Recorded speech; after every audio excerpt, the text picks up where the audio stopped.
여러분, 요즘 한국에서 제일 무서운 사람은 누구일까요? 경찰, 조폭, 둘 다 아닙니다. 그 답은 중고등학생입니다. 작년에 길에서 담배를 피우는 학생들에게 그러면 안 된다고 훈계하는 30대 남성이 학생들에게 집단 폭행을 당하여서 얼마 후 숨지는 사건이 일어나고 말았습니다. 저희가 청소년일 때만 해도 담배는 보통 건물 모퉁이에 숨어서 피웠고, 지나가는 어른들이 그것을 보고 머리에 피도 안 마른 것들이 어디 벌써 담배질이야 하면은 얼른 끄고 도망갔습니다. 아니, 어떻게 그렇게 생생하게 설명할 수 있냐고요? 이전 것은 지나갔으니 보라 새 것이 되었다. 근데 요즘에 길거리에서 담배를 피우다가 어른이 힐끗 보면 뭘 봐? 담배 피우는 거 처음 봐? 하고 째려본답니다. 그러면 오히려 어른들이 겁이 나서 얼른 그 자리를 피한다고 합니다. 예전에는 아내들이 출근하는 남편들에게 여보 운전 조심 했는데 요즘에는 여보 중고등학생 조심 그렇게 한다고 하는 우스갯소리가 있습니다. 여러분, 이것이 무엇을 말할까요? 바로 한국 사회를 떠받치는 터와 기둥인 도덕과 예의가 완전히 무너졌다는 증거입니다. 지난 2월 7일 인터넷에 떠오른 한 동영상이 미국 사회를 충격으로 몰아넣었습니다. 뉴저지주 뉴아크시, 공항이 있는 뉴아크시 한 대로변에서 흑인 폭력배 셋이 한 흑인 청년을 강제로 옷을 발가벗긴 후에 물을 끼얹고 가죽 혁대를 풀어서 채찍질을 가하는 동영상이 뜬 것입니다. 그런데 그들이 그렇게 한 이유는 이 청년의 아버지가 이 폭력배들에게 20불을 빌려갔는데 갚지 않았다는 이유로 그렇게 폭력을 했다는 것입니다. 정말 기가 막힌 일이 아닐 수 없습니다. 단돈 20불 때문에 어떻게 인간의 존엄성을 그렇게 짓밟을 수 있단 말입니까? 심지어 채찍을 맞으면서 고통스러워하는 그 청년을 바라보면서 깔깔대며 웃기까지 한 모습이 동영상에 그대로 드러났습니다. 그런데 미국 사람들을 더욱더 큰 부끄러움과 충격으로 몰아넣었던 것은 이 사건이 백주 대낮에 큰 길가에서 일어났고 수많은 사람들이 이 사건을 지켜보았음에도 불구하고 그 누구도 제지하거나 경찰에 신고하지 않았다는 것입니다. 그 이유는 보복이 두려웠어, 그리고 내 일이 아니기 때문이었습니다. 여러분, 이와 같은 종류의 사건을 일컫는 용어가 있습니다. 제노비스 신드롬. 1964년 1월 뉴욕 퀸즈 주택가에서 제노비스라는 한 여성이 퇴근하고 집으로 돌아가다가 그만 한 불량배에 붙잡혀서 아주 몹쓸 짓을 당했습니다. 장장 35분 동안 그 끔찍한 일을 당했고 마침내 살해당했는데, 놀라운 사실은 그 장면을 처음부터 끝까지 38명의 이웃들이 창문을 통해서 다 보았다는 것입니다. 그런데 누구도 경찰에 신고하지 않았습니다. 경찰이 조사하면서 이유를 물었더니 보복이 두려워서, 그리고 자신의 일이 아니기 때문에 라는 답이 돌아왔습니다. 여러분, 이것이 무엇을 말해줄까요? 바로 오늘날 미국 사회를 떠받치는 도덕적 기초가 완전히 무너졌다는 것을 보여주는 것입니다. 오늘 본문 말씀 시편 11편 3절에 보면 다윗의 탄식이 놉니다. 터가 무너졌다는 것입니다. 여러분, 이게 무슨 말일까요? 한 국가와 사회를 든든하게 떠받치려면 법에 따라서 선은 칭찬받고 악은 징계를 받아야 마땅합니다. 그런데 만일 선을 행한 자가 바보 취급당하고 악을 행한 자가 도리어 똑똑한 자로 인정받으며 의를 행하는 자는 고난을 당하고 불의를 행하는 자가 도리어 형통하면 그 사회의 터가 어떻게 된 것이라고요? 터가 무너진 것입니다. 시편 73편을 보면 다윗과 똑같은 탄식을 하는 사람을 만나게 됩니다. 그 사람의 이름은 아삽입니다. 여러분, 아삽이 뭐라고 말합니까? 악인이 온갖 나쁜 짓을 다 함에도 불구하고 그들은 도리어 형통하더라는 것입니다. 사람들의 눈에서 피눈물을 흘리게 만듦에도 불구하고 그 어떠한 심판도 당하지 않다는 것입니다. 그리고 심지어는 그들이 죽어가면서도 편안하게 죽더라는 것입니다. 반면에 의인은 어떻습니까? 나름대로 정직하게 살며 하나님의 눈이 무서워서 양심대로 살지만 돌아오는 것은 고난과 손해뿐이더란 것입니다. 이것을 보면서 아삽이 탄식합니다. 그러면서 시편 73편 2절에 이렇게 이야기합니다. 나는 거의 실족할 뻔하였고. 여러분, 왜 실족할 뻔하였을까요? 악인은 형통한 반면 의인은 도리어 고난을 당하더라는 것입니다. 그러나 성도 여러분, 더 근본적으로 아삽의 마음을 힘들게 만드는 일이 있었습니다. 그것은 다름 아닌 하나님의 침묵하심이었습니다. 분명 하나님은 살아계시고 하나님은 의로우시고 불의를 미워하시는 분으로 알고 있는데 이렇게 불의가 횡행하는데도 어떻게 하나님이 잠잠하시느냐 하는 것입니다. 과연 하나님은 살아계신가? 성도 여러분, 아삽의 심정이 오늘 이 시대를 살아가는 여러분의 심정은 아니십니까? 제가 아는 어떤 분의 실제 이야기입니다. 자신에게 투자하면 큰 돈을 벌게 해줬다는 말을 믿고서 제법 많은 이분의 전 재산을 다 투자했습니다. 그것뿐만 아니라 일가 친척의 재산까지 다 끌어다 맡겼습니다. 그런데 그만 사기를 당했습니다. 사기범이 미국으로 도피하자 이분이 미국으로 건너와서 한 것은 매주일마다 LA에 있는 교회를 돌아가면서 나가는 것이었습니다.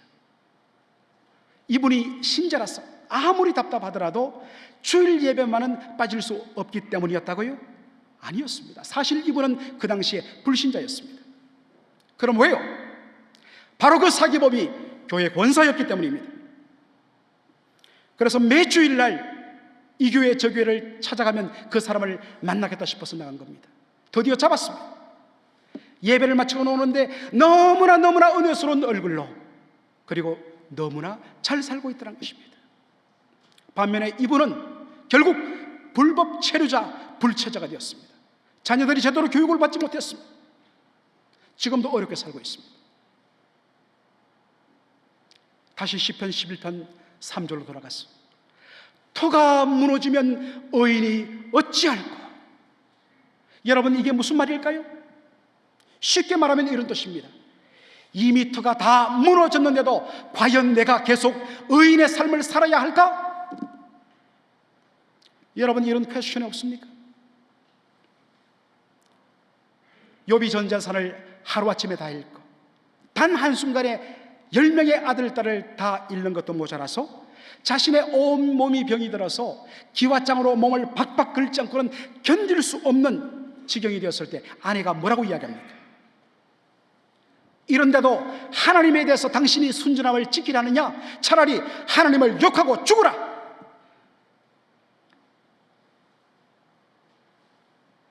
성도 여러분, 터가 무너졌는데도 내가 과연 의를 지켜야 하는가?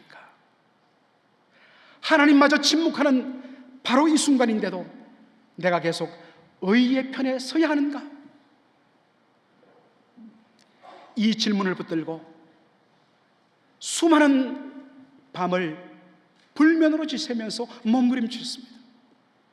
그러다가 마침내 다윗이 답을 얻게 됩니다. 그것이 시편 11편 4절에 나옵니다. 여러분 한번 보십시오. 여호와께서 그 성전에 계시니 여호와의 보좌는 하늘에 있으며. 성도 여러분, 제가 질문 하나 드리겠습니다. 정말 하나님은 성전에 계실까요? 여러분, 저를 곤란하게 하시면 안 됩니다. 아니, 목사님 아멘 하시는 그대로 여호와는 그 성전에 계시니라고 분명 말씀하셨으니까 당연히 성전에 계신 것 아닙니까? 제가 누구라고 밝히지는 않겠지만 우리 목사님 중에 아주 썰렁한 농담을 천연덕스럽게 하는 분이 계십니다. 물론 저는 아닙니다. 사실상 저는 굉장히 차원 높은 유머를 써서 여러분을 즐겁게 하고 있습니다. 예를 들면 제가 목사님 절로 가지요. 그러면 대뜸 이분이 이렇게 말합니다. 아니 목사님, 목사가 왜 절로 갑니까? 교회로 가야죠. 주여. 성도 여러분, 이런 농담을 그렇게도 무게감 있는 정상준 목사님이 하리라 누가 상상하게 났겠습니까? 미안해요. 여러분, 다시 묻습니다. 하나님은 정말 성전에 계십니까? 자, 한번 확인해 보도록 하죠. 열왕기상 8장 27, 여러분의 아멘이 맞기도 하고 안 맞기도 합니다. 한번 확인해 볼까요? 열왕기상 8장 27절, 여러분 다 같이 한 목소리로 읽겠습니다. 시작. 하나님이 참으로 땅에 거하시리까 하늘과 하늘들의 하늘이라도 주를 용납지 못하겠거늘 하물며 내가 건축한 이 전이오리까. 여러분, 솔로몬이 이 말을 한 시점은 언제입니까? 7년에 걸쳐서 여호와의 성전을 아주 거룩하게 멋있게 완공하고 하나님께 봉헌하면서 한 고백입니다. 솔로몬이 성전을 봉헌하면서 뭐라고 고백합니까? 하늘의 하늘들이라도 여호와를 감당할 수 없거늘 어떻게 내가 인간이 지은 이 성전에 하나님이 거하실 수 있겠는가? 성전을 지은 솔로몬이 말하고 있습니다.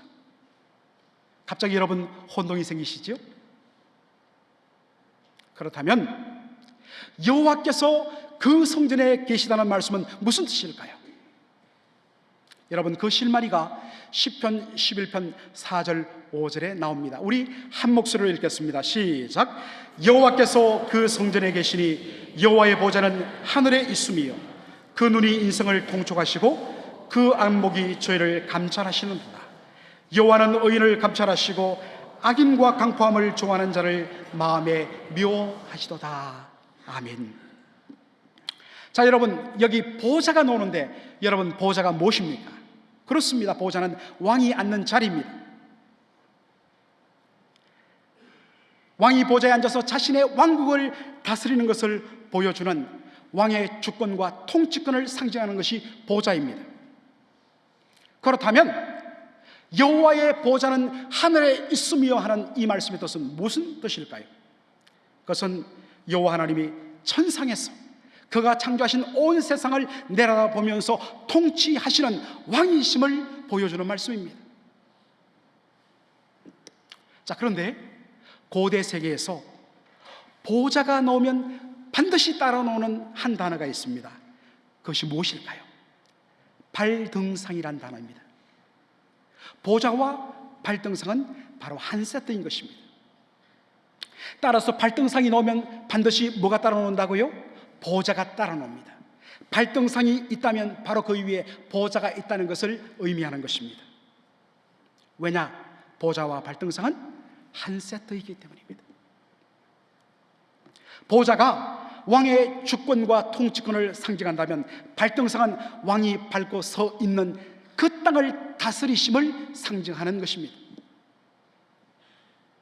다시 우리가 시편 11편 4절로 들어가서 여러분, 여호와의 보좌는 어디에 있다고요? 하늘에 있다는 것입니다. 여러분, 보좌가 놓으면 뭐가 자동적으로 따라 나온다고요? 발등상이 따라 나옵니다. 한 세트이기 때문입니다. 자, 그렇다면 여호와의 발등상은 어디에 있는가? 자, 여러분들 역대상 28장 2절의 말씀을 우리가 함께 한번 읽어볼까요? 시작. 이에 다윗 왕이 일어서서 가로되 나의 형제들 나의 백성들아 내 말을 들으라. 나는 여호와의 언약궤 곧 우리 하나님의 발등상을 봉헌할 전 건축할 마음이 있어서 건축할 재료를 준비하였으나. 자, 여러분, 여기에 중요한 말씀을 우리가 발견합니다. 여기에 보면 여호와의 언약궤를 뭐라고 말한다고요? 그렇습니다. 하나님의 발등상이라고 말합니다. 그렇다면 하나님의 발등상인 언약궤를 볼 때마다 무엇을 떠올리게 된다고요? 그렇습니다. 천상에 하나님의 보좌가 놓여 있는 것을 떠올리게 된다는 것입니다. 왜 그렇다고요? 보좌와 발등상은 한 세트이기 때문입니다. 여러분, 하나님이 하늘 보좌에서 무엇을 하실까요? 온 땅을 두루 감찰하시며 공의로 세상을 심판하시는 일을 하고 계십니다. 이것은 천상에서 일어납니다. 우리의 눈에 보이지 않습니다. 그런데 이 사실을 어떻게 이 땅을 살아가는 우리가 느낄 수 있고 알 수 있을까요?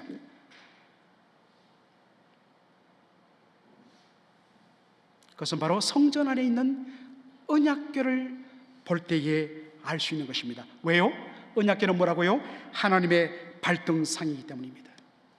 그러므로 하나님의 언약궤를 보면 지금 천상의 보좌에 좌정하셔서 온 땅을 두루 감찰하사 공의로 세상을 심판하시는 여전히 살아계신 하나님을 생생하게 느낄 수 있다는 것입니다. 여러분, 이 사실을 어디서 어떻게 생생하게 느낄 수 있을까요? 그것은 하나님의 발등상인 언약궤가 있는 성전에 들어와 하나님을 예배할 때입니다. 하나님의 발등상인 언약궤가 있는 성전에 들어오면 하늘 보좌에 앉아 계신 살아계신 하나님의 임재를 생생하게 느끼게 되는 것입니다. 하나님은 지금도 하늘 보좌에 앉으셔서 온 땅을 두루 감찰하시며 마침내 공의로 불의를 심판하실 것임을 확신하는 것입니다. 성전에서 예배를 통하여서 이러한 놀라운 은혜 체험을 하고 나면 세상은 여전히 악인으로 가득 차며 악인이 득세하며 의인은 손해보고 고난당하는 부주의한 세상이요, 터가 무너진 이 땅 위를 살면서도 성도는 찬송하며 고난당하는데도 찬송하며 억울한 일을 당하는데도 찬송하며 여전히 의의 길을 걸어갈 수가 있다는 사실입니다. 다윗과 똑같은 고백을 한 사람도 있습니다. 바로 에녹입니다. 여러분, 에녹은 아담의 7세 손입니다. 그런데 창세기 4장을 보면 아담의 7세 손이 한 사람 더 나옵니다. 그것이 누구지요? 라멕이라는 사람입니다. 둘 다 똑같이 아담의 7세 손입니다. 그런데 계보가 다릅니다. 족보가 다릅니다. 에녹은 경건한 셋 계열인 반면에 라멕은 불의한 가인 계열입니다. 여러분, 창세기 5장에 보면 에녹의 삶을 한마디로 어떻게 표현합니까? 그렇습니다. 하나님과 동행한 사람이라고 표현합니다. 반면에 창세기 4장 보면 라멕이 어떻게 살아갑니까? 실수로 자신에게 약간 상처를 입힌 소녀를 쳐 죽였다고 도리어 자랑하고 과시하고 노래하면서 이러한 자신을 벌하는 사람이 있다면 하나님으로부터 77배나 더 벌을 받게 될 것이라고 호언장담합니다. 여러분, 이 말 속에는 무엇이 들어있습니까? 자기가 이러한 잘못을 범해도 결코 벌을 받지 않을 것이라는 자신이 들어있습니다. 왜요? 자신이 이 땅 위에서 불의를 행하며 온갖 나쁜 짓을 다 하면서 살아가는데도 어떠한 어려움을 당하지 않다는 것입니다. 하나님의 심판이 보이지 않다는 것입니다. 도리어 잘 살기만 하더라는 것입니다. 그래서 자신 있게 이런 말을 합니다.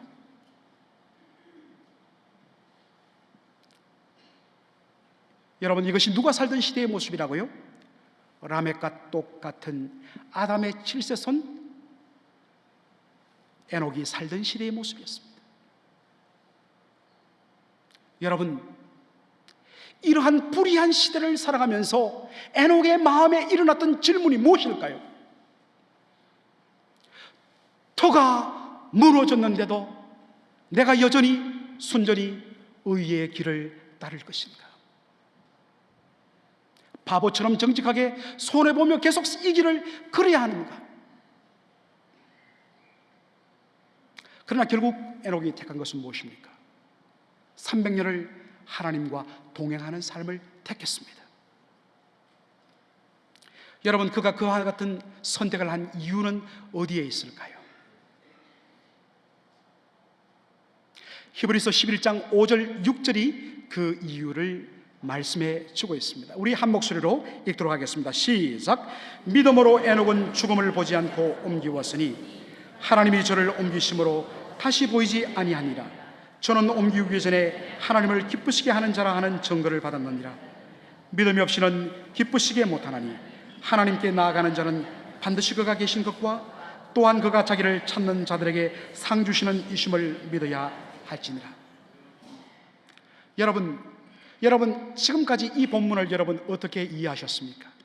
많은 경우에 이 히브리서 11장 5절 6절은 기도에 대한 교훈의 말씀입니다. 우리가 기도하여서 이렇게 하나님 앞에 메어 달리고 우리가 바라보면 하나님 마침내 응답 주시고 상 주실 것이라는 그러한 의미로 많이 접근을 했습니다. 그러나 사실 이 말씀은 그러한 의미로 주어진 말씀이 아니라는 사실입니다.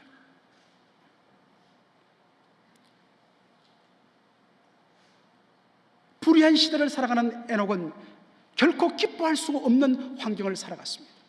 그럼에도 불구하고 그는 하나님을 기쁘시게 하는 삶을 살았습니다. 질문을 던져야 합니다. 왜 기뻐할 수 없는 이 불의한 세상임에도 불구하고 침묵하시는 하나님을 보며 그 하나님을 기쁘시게 할 수 없는 그런 환경인데도 어떻게 그는 하나님을 기쁘시게 하고 또 기쁘게 이 땅을 살아갈 수 있었을까요?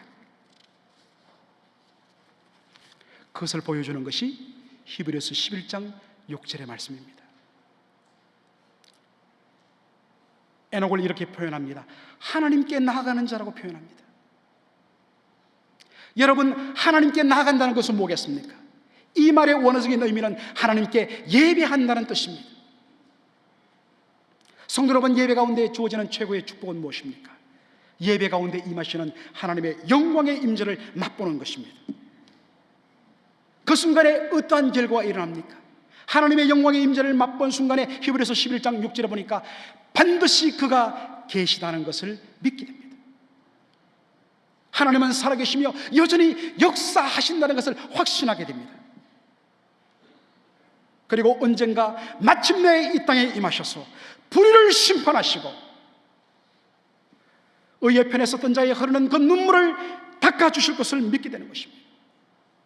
이런 확신 때문에 하나님이 침묵하시고 잠잠하시고 불의가 여전히 판치고 의가 조롱당하는 캄캄한 현실 속에서도 그런 하나님을 찬송하면서 하나님과 동행하는 어찌 보면 바보스러운 삶을 300년간 지속할 수 있었던 것입니다.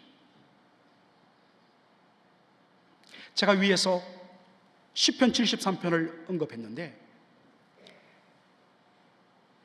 악인의 형통과 의인의 고난이라는 이 말도 안 되는 모순과 부조리를 보면서 아삽은 거의 어떻게 할 뻔했다고요? 실족할 뻔했다는 것입니다. 이 문제를 가지고 얼마나 그가 많은 불면의 밤을 보냈는지 모릅니다. 자, 여러분들, 우리 이 말씀은 꼭 우리가 찾아보기를 원하는데요, 시편 73편 작아진 성경 구약 성경 854페이지 시편 73편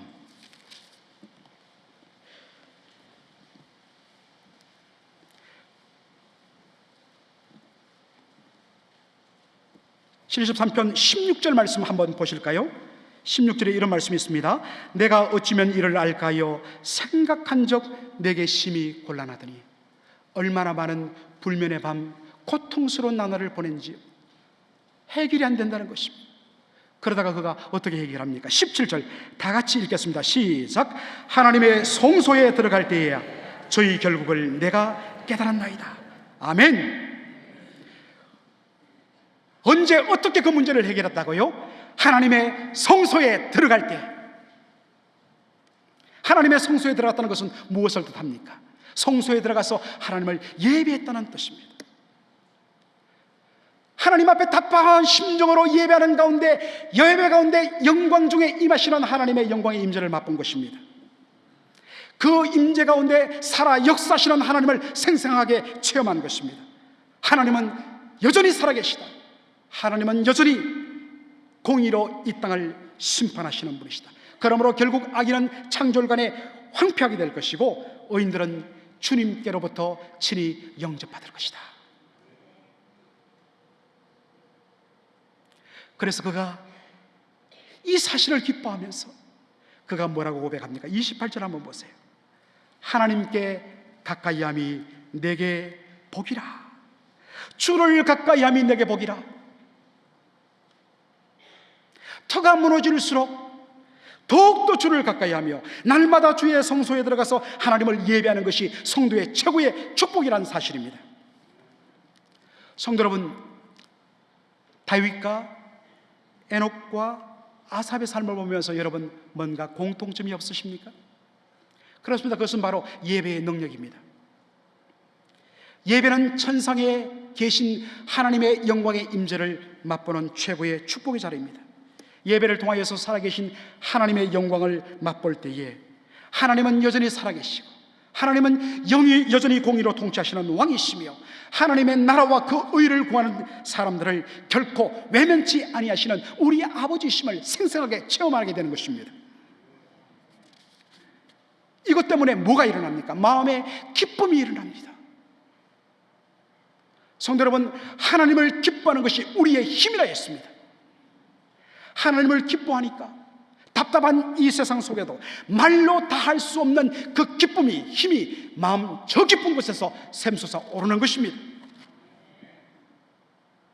바로 이 힘을 붙들고 터가 무너진 것 같고 모든 세상이 다 없어진 것 같은 이 땅 한가운데서도 당당하게 하나님의 영광을 바라보며 성도답게 살아갈 수 있는 것입니다. 그러므로 여러분, 도전합니다. 예배를 사모하셔야 합니다. 모이기를 힘쓰셔야 합니다. 주일 한 번만 들으면 안 됩니다. 수요일도 모여야 합니다. 토요 새벽도 모여야 합니다. 예배에 목숨을 걸어야 합니다. 예배에 실패하면 삶이 실패합니다. 예배를 통하여 살아계신 하나님을 만나면 세상을 이길 힘과 믿음을 얻게 되는 것입니다. 그러므로 여러분, 지금 옆 사람에게 도전하십시오. 예배에 목숨을 겁시다. 예배에 목숨을 겁시다. 예배에 목숨을 겁시다. 여러분들 별로 안 하시네요. 다시 한 번 더 여러분 마음에 약속하면서 해야 돼요. 주여, 제가 목숨, 자기는 안 걸면서 옆 사람한테 목숨 걸려면 안 되잖아요. 자, 확신, 시작. 예배에 목숨을 겁시다. 예배에 목숨을 겁시다. 아멘. 드디어 여러분이 그토록 고대하고 사모하던 끝으로가 나왔습니다. 자, 끝으로 시편 11편 7절을 보고 마치겠습니다. 여호와는 의로사 의로운 일을 좋아하시나니 정직한 자란 그 얼굴을 배우리로다. 여러분, 정직한 자에게 주어지는 축복이 무엇이라고요? 그렇습니다. 하나님의 얼굴을 뵙는 것입니다. 그런데요, 이 말씀을 히브리 원문의 순서대로 읽으면 정직한 자가 하나님의 얼굴을 뵙는다는 뜻이 아니라 하나님이 당신의 얼굴을 정직한 자에게 보여주신다는 의미가 됩니다. 여러분, 이게 무슨 말일까요? 하나님이 불의한 세상에서 하나님만을 의지하며 의롭게 살아가는 성도들을 향하여 격려하고 칭찬하고 그들의 마음속에 한없는 기쁨을 주신다는 의미입니다. 이것은 마치 아버지가 자신의 사랑스러운 자녀를 쳐다볼 때의 모습과 같습니다. 얘야, 내가 너를 인정한다. 네가 너무나 자랑스럽다. 난 내가 너의 아버지가 되었다는 사실이 너무나 기쁘다. 그러한 하나님 아버지의 미소가 성도들의 마음에 나타나게 될 때, 여러분, 다른 어떤 보상이 필요할까요? 하나님이 날 알아주시면 다 된 것입니다. 사람들이 몰라주고 세상이 외면한다 할지라도 하나님이 그 얼굴을 내게 비춰주시면 이것보다 더 큰 축복은 없을 줄로 믿습니다. 성도 여러분, 지금 하나님은 천상의 보좌에 앉아 바로 우리를 내려다보고 계십니다. 그리고 주 예수의 이름으로 성령의 은혜를 덧입어 이 성소에 놓은 성도들 가운데 임재하고 계십니다. 여러분의 바로 뒤에 서 계십니다. 그리고 여러분을 향하여 미소 짓고 계십니다. 그 하나님의 미소에 새 힘을 얻고 자기에게 주어진 십자가를 지고 오늘도 찬송하며 걸어가는 여러분 모두가 되시기를 주의 이름으로 축원합니다. 아멘. 우리 이 찬송 하나 하고 기도하기를 원합니다. 나의 등 뒤에서 나를 도우시는 주님, 함께 우리 가사를 생각하면서 간절한 마음으로 우리 찬양하도록 하겠습니다.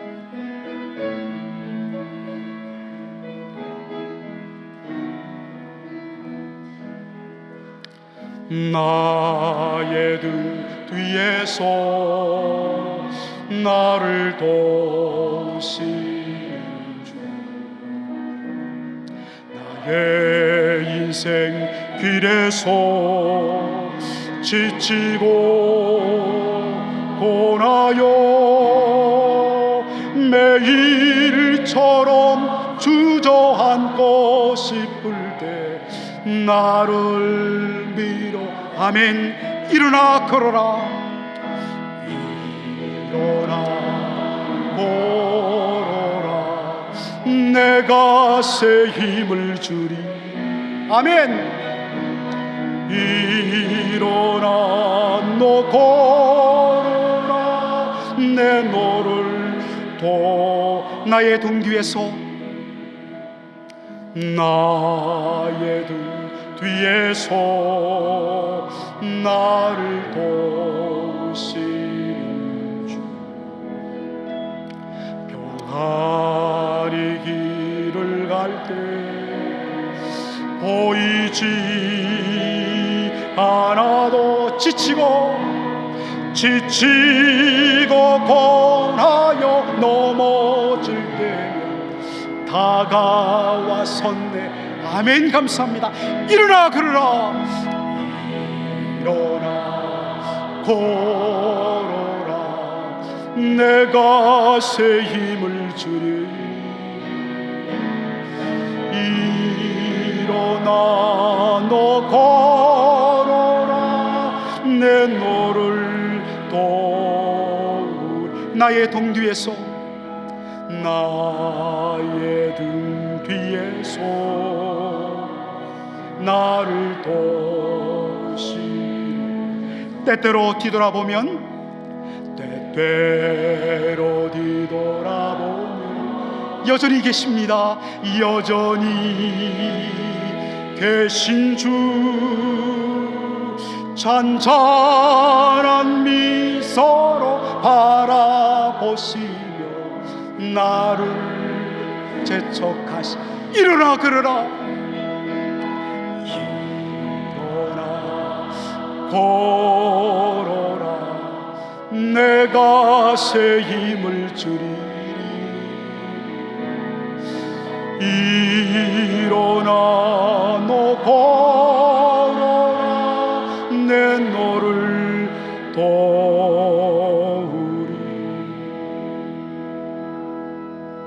하나님 우리 아버지,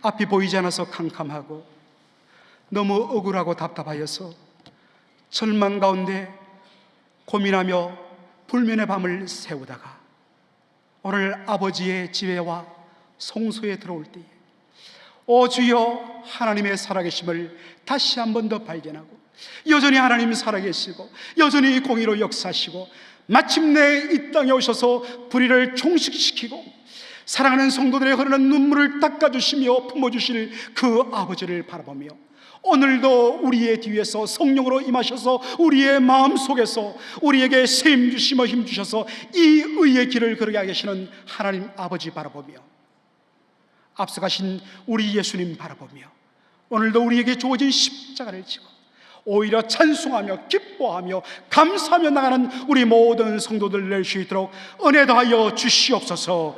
예수님의 이름으로 기도하옵나이다. 아멘.